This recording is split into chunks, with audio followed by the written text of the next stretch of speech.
नमस्कार, अपना उत्तराखंड में आप सबका स्वागत है। मैं हूं आपके साथ प्रीति सिंह। बुलेटिन की शुरुआत करें उससे पहले आप सभी को अंतर्राष्ट्रीय महिला दिवस की हार्दिक शुभकामनाएं। खेती किसानी हो या हो व्यापार, अब वो बेझिझक आगे बढ़ती है। आज की नारी बदलते वक्त के साथ चलना सीख रही है।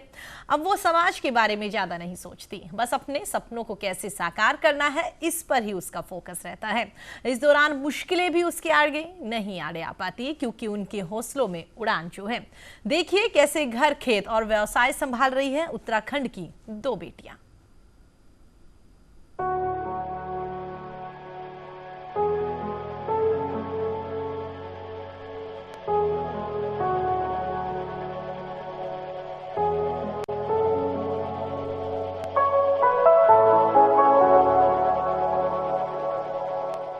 निराई, कटाई, छंटाई, वो सारे काम जो एक सफल किसान करता आया है, मतलब पुरुष किसान। लेकिन अब ये सोच पीछे छूट जानी चाहिए। हाँ, क्योंकि समय समय पर महिलाओं ने वो सारे कार्य कर दिखाए हैं जिनमें पुरुषों का अधिकार क्षेत्र माना जाता था। हम बात कर रहे हैं रुड़की के मंगलौर में स्थित छोटे से गांव हरचंदपुर निजामपुर की दो बेटियों के बारे में। 26 वर्षीय संगीता और 28 वर्षीय बीना एक ऐसा उदाहरण है जिनके हौसले के आगे मुश्किलों ने घुटने टेक दिए।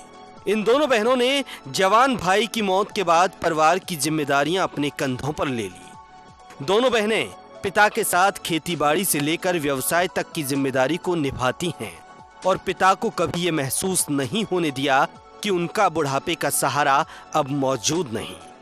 बेटियां ही उनके बुढ़ापे का सहारा हैं, वो पराई नहीं। संगीता और बीना के पिता डेयरी का व्यवसाय करते हैं। इनके साथ ही खेती का काम भी है, जिसमें छोटी बेटी संगीता डेयरी के व्यवसाय में पिता का हाथ बटाती है। संगीता दिव्यांग है, वो ठीक से अपने पैरों पर चल नहीं सकती, लेकिन व्यवसाय के गुर खूब सीख लिए। वहीं बड़ी बेटी बीना खेतीबाड़ी के साथ साथ पशुओं के चारे का इंतजाम करती है। इस परिवार से ही पूरा गांव प्रेरणा लेता है। करीब 13 साल पहले देवपाल सिंह के बेटे की सड़क दुर्घटना में जान चली गई थी। जवान बेटे की मौत के बाद हंसते खेलते परिवार में मानो ग्रहण सा लग चुका था। बुढ़ापे का सहारा खो जाने के बाद बेटियां पिता का सहारा बनी और मुश्किल समय में परिवार को संभाल लिया।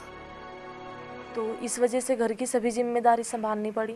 मैं बाहर के जितने भी काम है, इधर बैंक जाने का, कचहरी जाने का, या हमारी जो दुकान है उस पे जाने का, सामान लाने का, किराना वगैरह जो भी है मैं सब देखती हूँ। और मेरी जो दूसरी बहन है बीना, वो खेत का काम संभालती हैं और पशुओं को भी वही देखती हैं। हमारा व्यवसाय है आंचल डेयरी का। हम आंचल डेयरी से जुड़े हुए हैं। उसमें भी मतलब महिला शक्ति पर विशेष जोर दिया जाता है। सब कुछ काम काज मेरी तो लड़की ही करती हैं जब से मेरा लड़का गुजरा। ये बुलेटिन में वापस लौटते हैं, खबरों की तरफ रुख करते हैं। अमूमन आपने रिक्शा चलाते हुए पुरुषों को देखा होगा, लेकिन रुड़की की सड़कों पर एक महिला बेझिझक ई रिक्शा चलाती हुई दिखाई देती है। पति के देहांत के बाद में साइना ने बच्चों को अच्छी परवरिश देने के लिए रिक्शा चलाना शुरू किया तो लोगों ने मजाक भी बनाया, लेकिन साइना के कदम नहीं डगमगाए और करीब 9 सालों के लंबे सफर को साइना ने रिक्शा चलाकर पार किया है। आपको हम ये भी बता दें कि साइना मूल रूप से पानीपत की रहने वाली है और हाल ही में रुड़की के पिरान कलियर में वो रहती है। साइना की 2 बेटी है, एक बेटा है, जिन्हें साइना रिक्शा चलाकर अच्छी परवरिश के साथ साथ एक बेहतर तालीम भी दे रही है। रिक्शा तो चला रही है, 8-9 साल हो गए। पानीपत में चलाती थी, यहाँ पे करीब हो गए 2-3 महीने चलाते दिक्कत होने के बाद। वहाँ पे पड़ता नहीं आया, बच्चे पालने मुश्किल हो गए। बस 2 गुड़िया हैं, एक लड़का है। बस पति एक्सपायर हो रहा है जी। मैंने परिवार तो पालना पड़ेगा। बस अभी तो किसी तरीके से दिक्कत नहीं आ रही, पर लोग मजाक बनाते हैं तो कई बार साफ हो जाता है। तो बात है।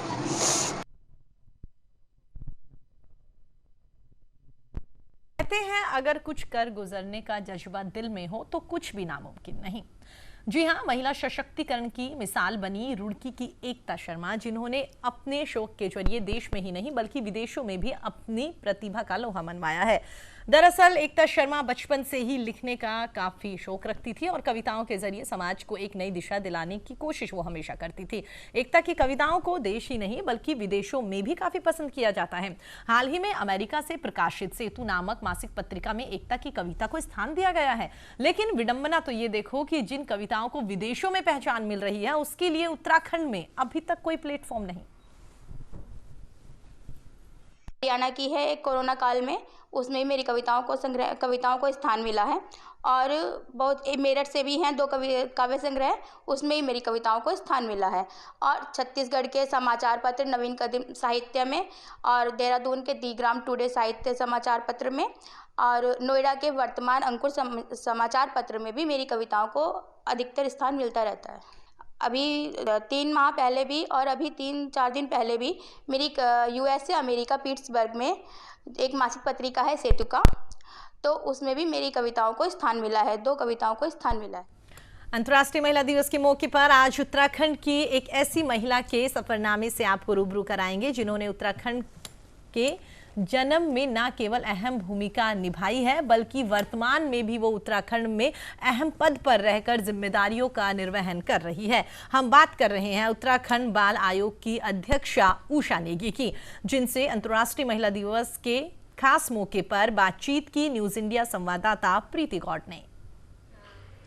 अंतर्राष्ट्रीय महिला दिवस का खास मौका है और आज इस खास मौके पर हम आज उत्तराखंड के एक खास शख्सियत से आपको मिलाना चाह रहे हैं। हम बात कर रहे हैं उषा नेगी जी की, जो वर्तमान में बाल आयोग की अध्यक्षा है। मैम, स्वागत है आपका न्यूज़ इंडिया में। बहुत बहुत नमस्कार जी। मैम, आप बाल आयोग की अध्यक्षा भी हैं और घर में एक तरह से एक गृहिणी भी हैं। किस तरह से सामंजस्य बिठाते हैं, सबसे पहले तो दर्शकों को ये बताना चाहेंगे। देखिए, पारिवारिक पृष्ठभूमि को भी आप अपनी पूरी गहनता से जिम्मेदारी उसको निभाते हैं।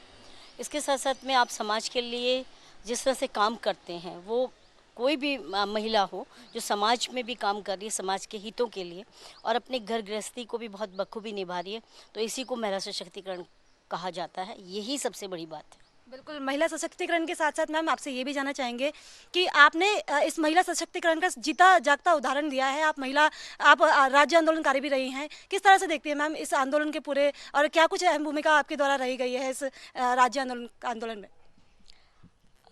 राज्य आंदोलनकारी होने के नाते मैं यही कहूँगी कि इस राज्य को बनाने के लिए बहुत संघर्ष करना पड़ा, बहुत त्याग तपस्याएं भी करनी पड़ी, बहुत बलिदान भी हुए।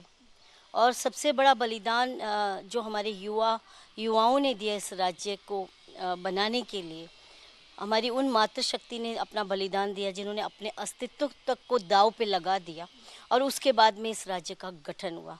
तो ये अपने आप में एक बहुत बड़ी वो थी। और मैं इनफैक्ट यहाँ पर जो है इतना किसी को जानती भी नहीं थी और मैं तो गोवा में रहती थी। तो उस जिस दौरान ये स्टार्ट हुआ और उस टाइम पे मैंने times of India, Indian express में पढ़ा था, माननीय इंद्रमणि बडूनी जी हंगर स्ट्राइक पे बैठे और हंगर स्ट्राइक पे बैठने के दौरान लाठी चार्ज हुआ था पौड़ी में। तो वो जो लाठी चार्ज हुआ उससे हमें बड़ा अंदर तक काफ़ी हम लोगों को दुख पहुंचा कि एक मांग को, जेन्युइन मांग को लेकर वो बैठे, क्यों ऐसा हुआ। तो उस पर ही मंथन हो रहा था और सोच रहे थे काश हम भी इस मौके पर एक हवन के अंदर अपनी आहुति थोड़ी सी डाल दें और हमारा भी कोई भूमिका हो, क्योंकि हम ऋणी हैं इस राज्य के जिसके हम लोग यहाँ पर हमने जन्म लिया। तो इसलिए हमको लगा कि हमें भी अगर मौका मिलता तो बहुत अच्छी बात है। ईश्वर ने उस चीज़ को सुना और बाय द टाइम मेरे जो हस्बैंड हैं उनका पोस्टिंग देहरादून हो गया। मैं क्योंकि वहाँ पर म्यूज़िक की लेक्चरर थी, तो मेरा सिर्फ ये था कि 2 महीने के बाद में मुझे वापस जाना था।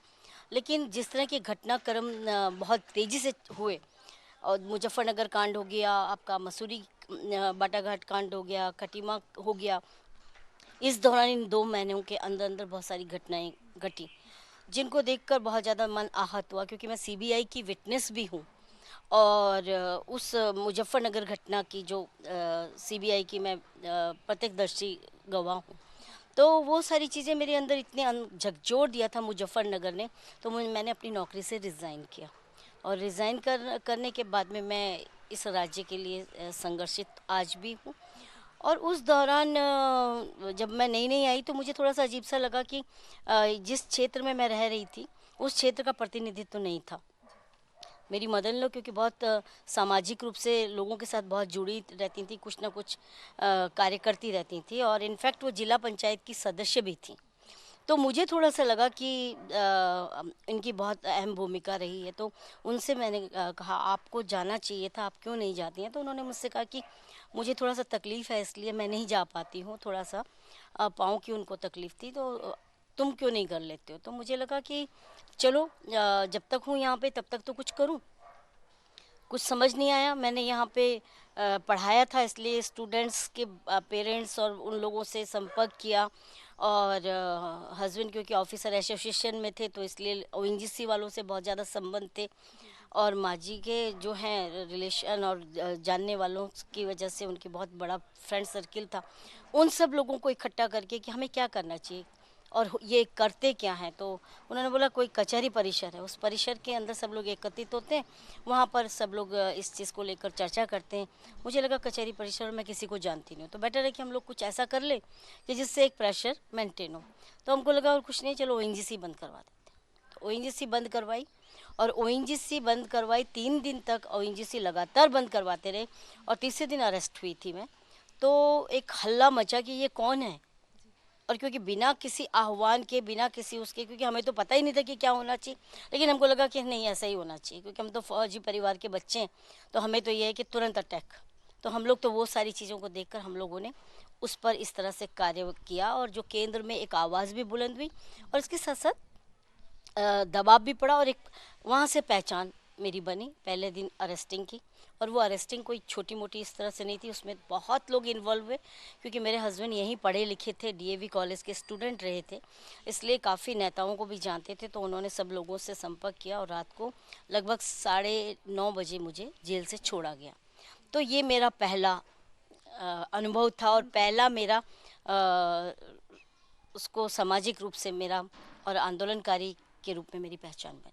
बिल्कुल मैम, अब उत्तराखंड का गठन भी हो गया है। आंदोलन से लेकर अब तक के इस सफ़र को आप अब उत्तराखंड सरकार की अहम हिस्सेदार हैं, किस तरह से देखते हैं मैम उस सफ़र को अभी तक? देखिए वो सफ़र अपने आप में एक बहुत अनूठा सफ़र था। संघर्ष हुआ, तपस्याएं, सब कुछ हुआ, बहुत कुछ हुआ, लेकिन वो अनुभव अपने आप में अलग था और एक खुशी भी होती है कभी कभी और सोचती हूँ तो कि कभी हम लोग इस तरह के कार्य भी कर देते थे, रेल हाईजैक कर देना, चलो तिहाड़ जेल में संसद के अंदर कूद जाना, वहाँ पे उत्तराखंड की आवाज़ को बुलंद करना। 26 जनवरी की परेड चल रही है, उस परेड में हैंड व्हील्स और अपने उत्तराखंड का झंडा फहरा देना। नेशनल मंडेला उस समय हमारे मुख्य अतिथि थे। तो उसके बाद में 17 दिन तिहाड़ जेल रहना, कई दिनों तक हंगर स्ट्राइक पे रहना, ये सारी चीज़ें अपना धीरे धीरे ये अनुभव और साथ साथ में वो लगता था कि संघर्ष में हमारी भी एक भागीदारी रही। आज और इसके साथ साथ में बढ़ते हुए उत्तराखंड एक राज्य के रूप में बना तो खुशी हुई कि हाँ आज हम सेपरेट स्टेट में हैं और धीरे धीरे क्योंकि अब ये युवा होता हुआ उत्तराखंड है और इस उत्तराखंड में एक जिम्मेदारी मुझे माननीय मुख्यमंत्री जी के द्वारा, संगठन के द्वारा दी गई, जिसे कोशिश कर रही हूँ कि मैं अपनी तरह से इसको पूरा निभा सकूँ और ये अनुभव भी अपने आप में बहुत सुंदर है। मैम आखिर में आपसे ये कहना चाहूँगी कि जो आज भी कई महिलाएं ऐसी हैं जो घरों में कैद हैं, जो मतलब अपने आप को कमज़ोर समझती हैं, मैम उनको न्यूज़ इंडिया के माध्यम से आप क्या कुछ संदेश देना चाहेंगे? देखिए मेरा ये कहना है कि शक्ति की प्रतीक हो तुम, नारी नहीं एक चिंगारी हो तुम।